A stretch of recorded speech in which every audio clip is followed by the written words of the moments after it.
Hello and welcome, I'm Liam the Music Reviewer.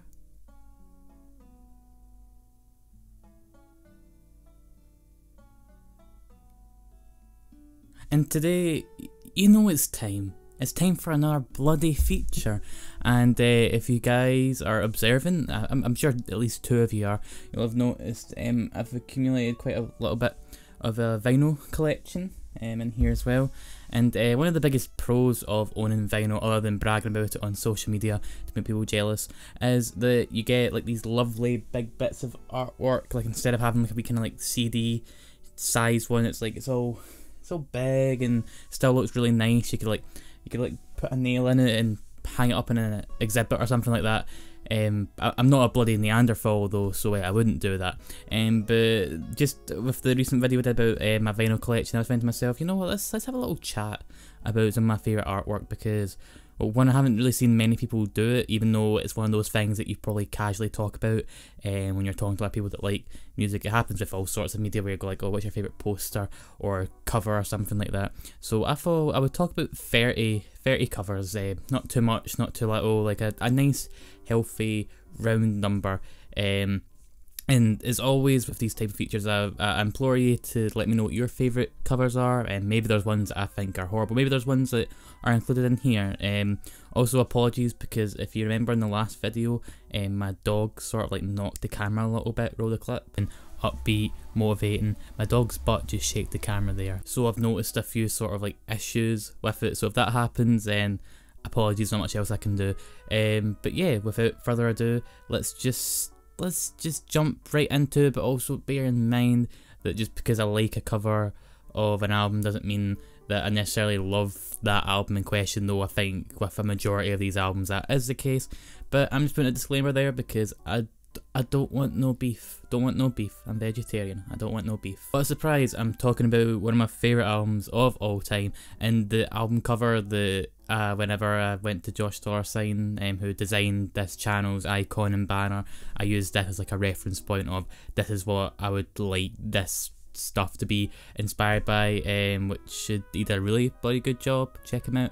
But I'm just a big fan of how trippy, morphed, and sort of unsettling it is. It really does tie into how surreal the music contained within this album is. Going to try my very best not to use the word iconic over and over again, but when I look at the Antlers Hospice cover, it just strikes me as being very much that. I just love the simple colours and the contrast, especially with how the hands are just placed in a way that the title is positioned, just kind of like the like Antlers Hospice is just positioned neatly in the middle of it. It just looks just so appealing, which again is in stark contrast to how heavy the material is. As you would expect from the movie that this album soundtracks, the cover is just absolutely breathtaking, gorgeous to look at. It kind of details the kind of comet. It's like all Technicolor in that, which plays a big role in the film Your Name.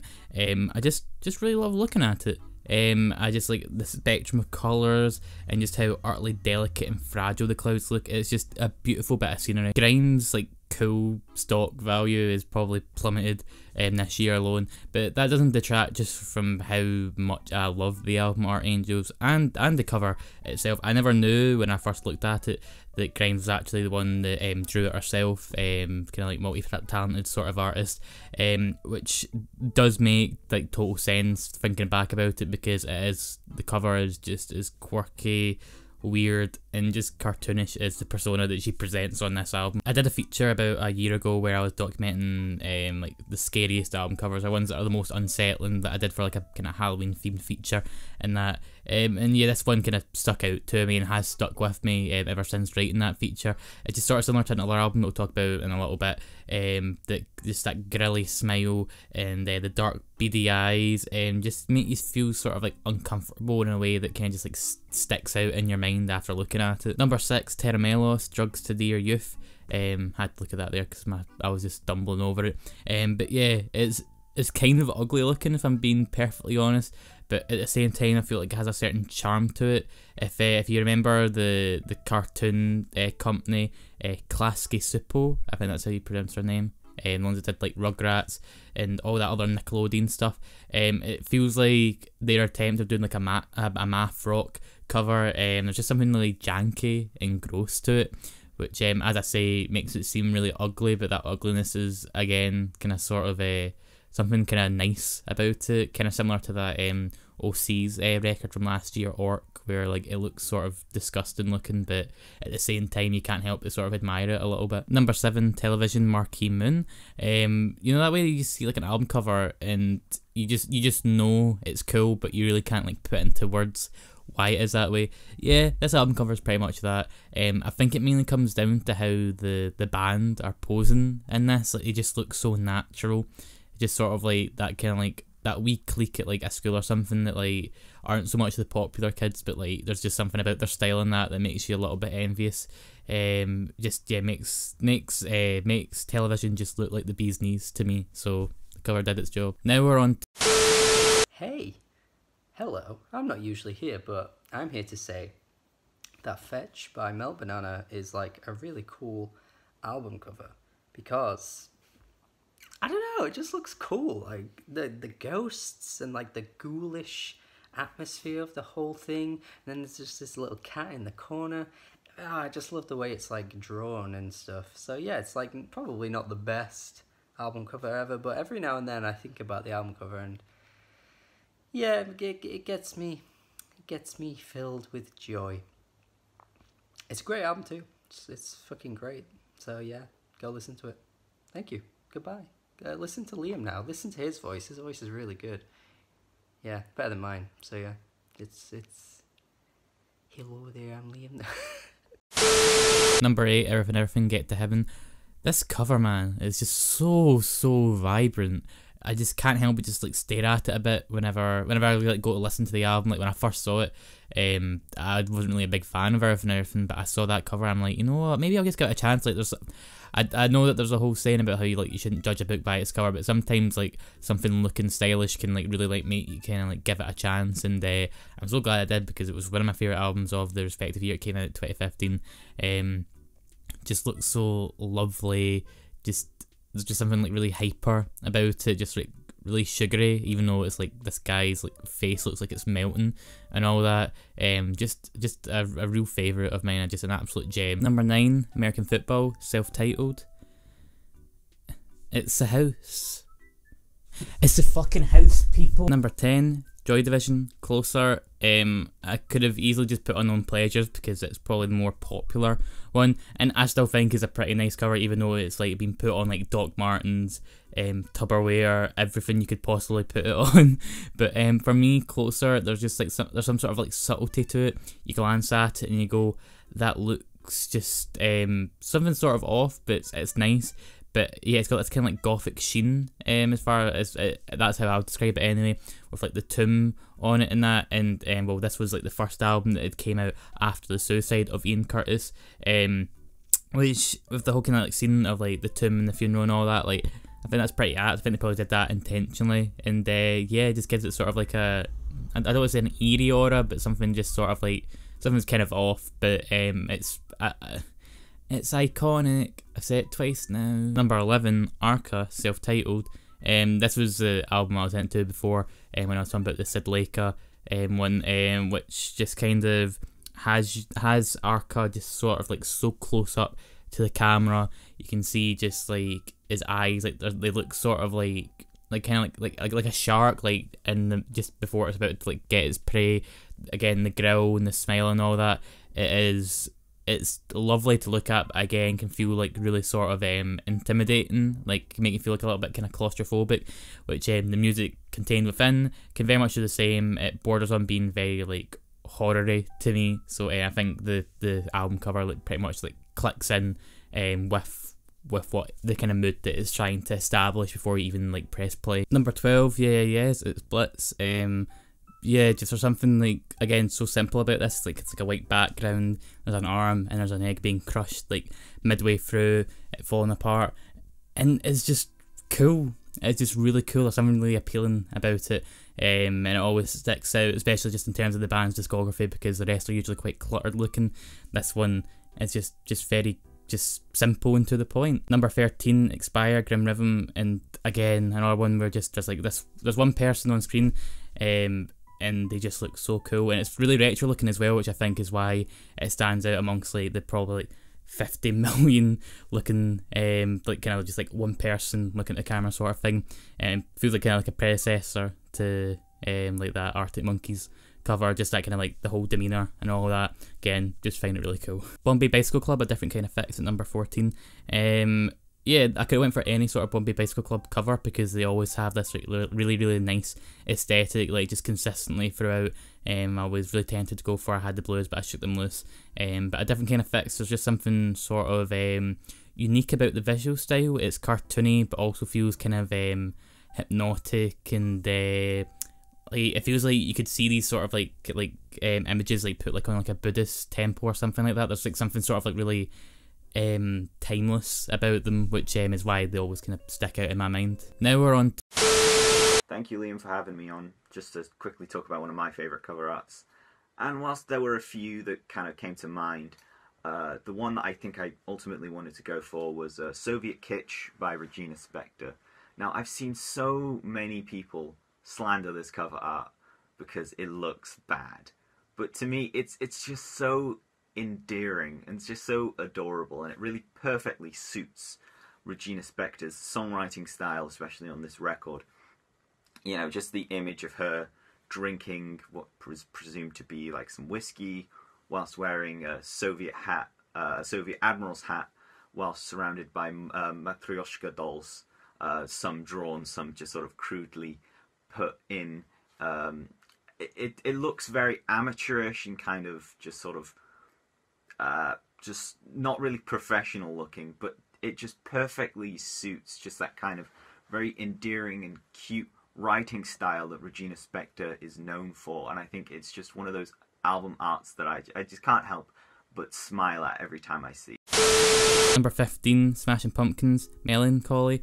While it's not my favourite Smashing Pumpkins record, I can't deny just how iconic the cover is for this, with that woman just kind of like floating adrift on top of like a celestial raft, I guess you would call it. It's just like a really beautiful, dreamy looking image, that galaxy backdrop. Like there's just something so calming about it, and like you could pretty much just like print that out and put it like on a wall or something like that, like in an art gallery. I don't know if it was originally drawn for this album or if it was like something classic like that, but either way, beautiful image. Number 16, Vince Staples, Big Fish Theory. Just from the seconds I laid eyes on Big Fish Theory, I was like, this is going to be my kind of album. And it's kind of weird because it's just like a fish, a really close-up image of a fish, but there's something sort of like lo-fi about the image. Like it feels like you can see every individual like pixel there. I just love just how much blue there is. I've got a picture disc of it, and even though people hate picture disc, like I just love having just that big cute looking fish on it. Like yeah, I'm a sucker for animals, but I'm a sucker for something that's kind of lo-fi but still kind of like visually striking. Number 17, Ricky Eat Acid, Free Love Songs. This cover is just really bloody cute, and if I had like a morsel of musical talent, you can guarantee I would get a Polaroid like this, just stick it on to an album cover and just call it quits, because it just works. It's a tested, tried formula that just bloody works. Number 18, My Chemical Romance, Three Cheers for Sweet Revenge. Call it nostalgia or call it just how I'm just a fan of just like comics and animated styles and all that, but I really love kind of like how this one sort of like manages to avoid looking like some sort of like DeviantArt kind of shit, and just looks quite gothic. It really ties into this whole like storyline that the band sort of like uses as an overall concept for it, and it's just like a moment of like intimacy you can see between like these two characters, even with like the splatter of blood and all that. Just like again, just it could be nostalgia or that, but I just think it's a nice looking cover. Sue me. Number 19, LCD Sound System, Sound of Silver. What a surprise! James Murphy & Co.'s best album has their best cover as far as I'm concerned. Again, much like Big Fish Theory, it doesn't look like super HD and polished and all that, but I've just seen the cover that many times that like there's so many little details about it that I can always remember, like the camera, the sort of specks of dust and dirt all over the wall. There's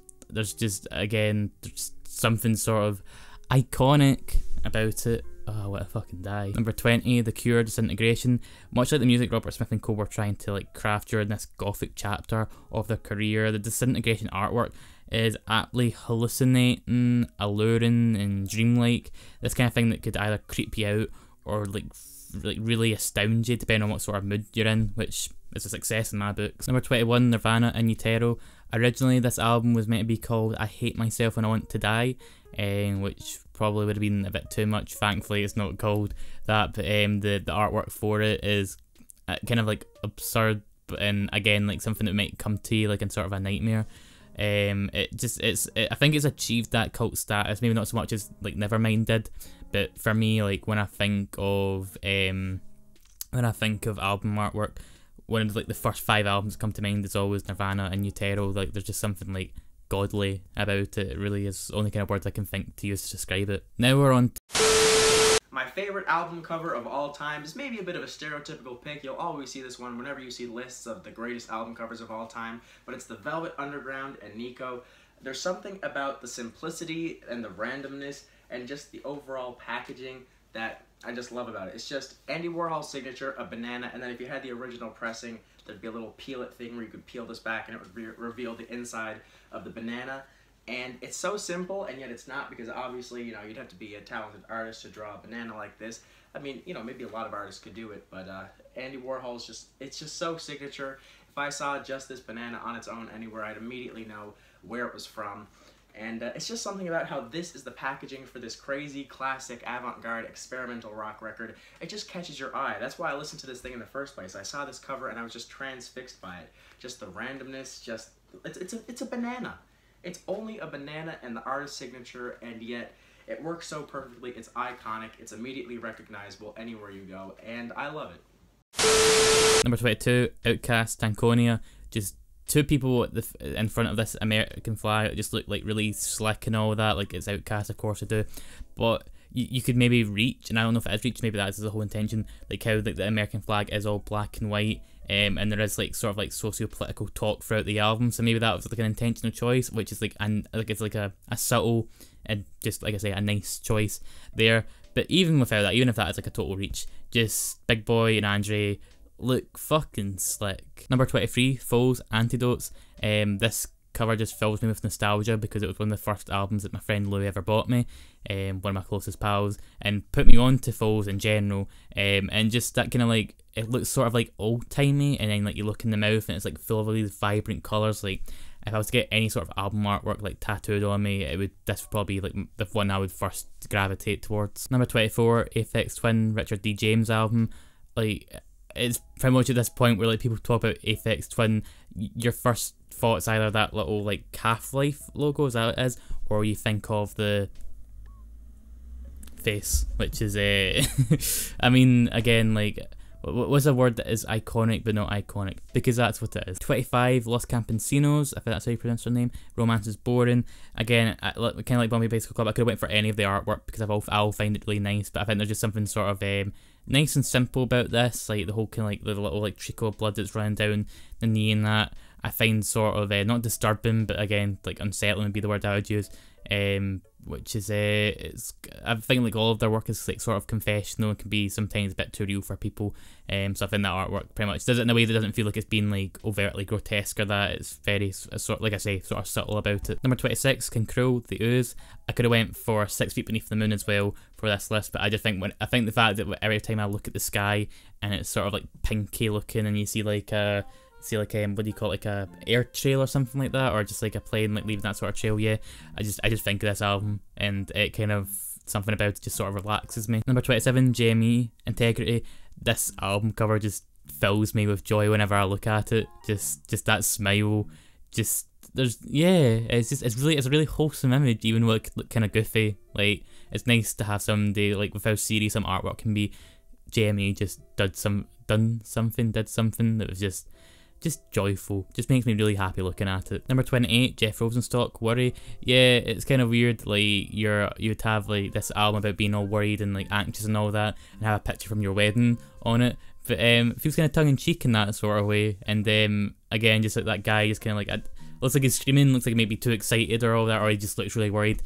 Again, just whenever I look at it, I'm just kind of like, it makes me sort of happy, kind of like makes me like chuckle a little bit. That's really all I can really say about it. Now we're on Hey everyone, I am Buffalo Staple. What's going on? Thank you very much, Liam, for having me on your channel to discuss one of my personal favourite album covers.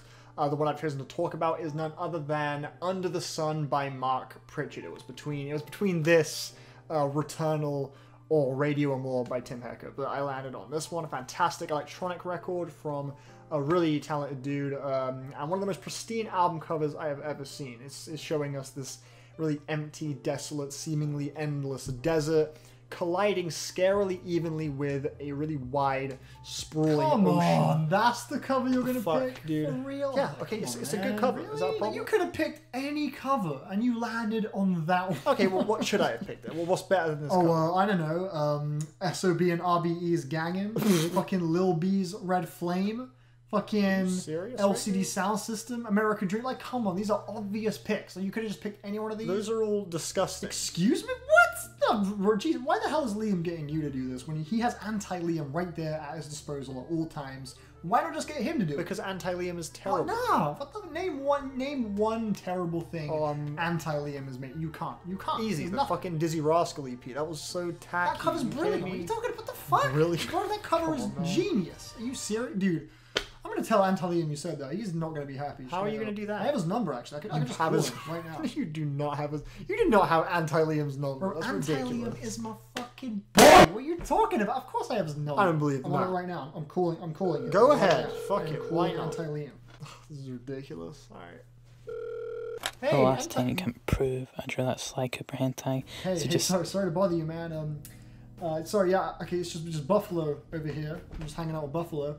He had some questionable things to say about you. He had the nerve to just slander your Dizzy Rascal album to be cover. fair, Kibro, you do need a certain level of IQ to appreciate my work.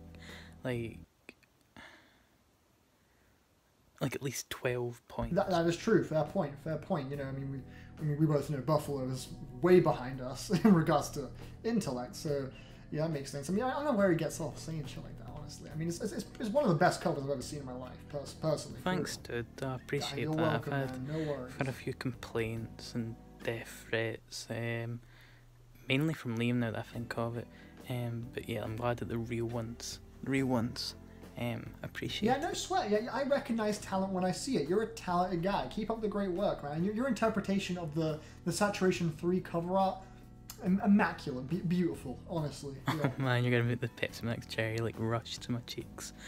Yeah, I just wish Liam would appreciate the genius he has in front of him. Right, yeah, you what know? is up with it? I don't get. Like, is it not blatantly obvious that it's a 10 out of 10 cover? You know, it's ridiculous. I don't get it, man. Honestly, I don't know. Hopefully one day he understands. But yeah. Anyway, what are you up to? You good? Everything okay? I'm just as bored as you, but yeah, I'm gonna try and make him a cake just to cheer him up. You know, your eggs, your flour, your sulfuric acid. You know, he's gonna love it. It's gonna love it. Yeah. Oh wow. Okay. Yeah. Screw it. Fair enough. Yeah. I mean, sounds delicious. I mean, shit. Anyway, I gotta shoot off. You know, Buffalo's gotta do this fucking video thing. I don't fucking know. But yeah. I mean, yeah. Anyway, so hey, keep up the good work with the covers. Killing it out here. You got a future ahead of you. Oh, thanks, okay, bro. I'll catch you. Liam, what are you doing? I'm trying to record a video. Oh, for fuck's sake, I'm getting the chains again. I'm getting. Not the mahogany What in the masochist ones. fuck? I'm gonna just leave that. Okay. Yeah. So that's that done. So that was Anti-Liam. Yeah, that was an anti-Liam. Yeah, I didn't expect that. Wow. Fuck. Buffalo, you gonna video? You gonna record the video? Right, yeah, sorry. Yeah, oh yeah, Mark Pritchard, Under the Sun, his debut solo album. I'm also a big fan of his work with his duo Global Communication, 7614 being one of my favorite albums of all time. Highly recommend that. Really great ambient record, but yeah, the solo record, musically, it's a really gentle, yet really tense, experimental electronic release. It's got a very incredibly glossy and kind of opulent, awe-inspiring sound palette, but that palette is used to create some really haunting and dissonant walls of sound that often give me this really discomforting aura of just dread that comes through, that just kind of pierces through at points on this album. And it's like those moments where I really feel like the cover is most appropriate, because the artwork is showing us a really pretty, visually stunning view that's kind of being twisted on its head a little bit. As the ocean and the desert on the cover, they're both sort of being violently intertwined within one another. It's almost kind of uneasy how clean it all looks too, like with that perfect right angle that just appears as a result of the two things colliding just in the very center. You can see this, like, this is a really pristine, just right angle right there. Just makes it seem all very like formulated and just like calculated and shit. Just in my opinion, it's a really flawless representation of just the kind of unnatural yet stunning beauty of this record. And I think just there's the silky fucking glistens of light that just kind of ping off of the hills of sand and the water. It's just absolute eye candy. So yeah, great album cover, one of my personal favorites. Really beautiful stuff. Yeah, it's beautiful if you're fucking blind. Ichabod, can you fucking stop? I swear to God, I'm about to finish. Okay, at the very end. Relax. Jesus. I will steal your Keyblade. I will fucking steal it. You interrupt me again, is mine. Relax. Chill. I'll stay quiet. I'm sorry. I promise. Yeah, you promise? Yeah, I'm sorry. I promise. I will be quiet. Okay, thank you. All right, where was I? Oh yeah, so yeah, Mark Pritchard, Under the Sun, lovely cover, visually stunning, but has this kind of off-kilter sort of feel to it, in my opinion, with just the collision of those two worlds and how just sort of perfectly clean it all looks. Gives it a sort of underlying tone of just eeriness, in my opinion, especially when paired with the music. So yeah, that's everything I have to say on it, though. Thank you again, Liam, for having me on, for inviting me to this thing. I really appreciate it. It's been lovely. And yeah, cool. For those of you watching, hope you have a nice day, and please enjoy. I mean, with covers like that, you can't enjoy shit. Ichabod, I swear to fuck. Number 29, Jamie T, Panic Prevention. One of just my favourite covers, like from when I was younger and still now. I just love how like this album talks about anxiety and panic attacks and whatnot, and manages to do so by like displaying that on the cover in a way that just kind of like, it could look just sort of cool, like Jamie T just like lying back and all that, but like he's obviously like over encumbered by all this stuff that's just like filling up his room. It's really cluttered, and that kind of like obviously like taps into that kind of like mind state whenever you do suffer from that sort of stuff. Number 30, Talking Heads, Remain Light. That's what I'm going to talk about, and I could definitely say like how it was one of the first kind of like computer composed like digital sort of like covers or something like that. I don't know what the right terminology is. I could go into all that. It's a really interesting backstory. Or I could say spaghetti on my face. And this has been today's feature. Thank you for watching. Thank you to Ryan, to Buff, to Josh, and to David for helping me out and just making this video just even more fun than it already was going to be. If you guys like this, maybe I'll do a second part, but let me know what your favourite album covers are, what you make of the ones I chose. And yeah, I won't fluff this out anymore. As always, guys, thank you for watching, stay safe and stay hydrated.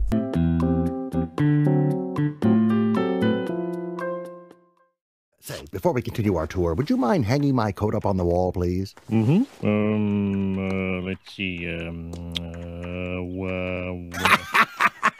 Relax, Homer. At Globex, we don't believe in walls. Matter of fact, I didn't even give you my coat.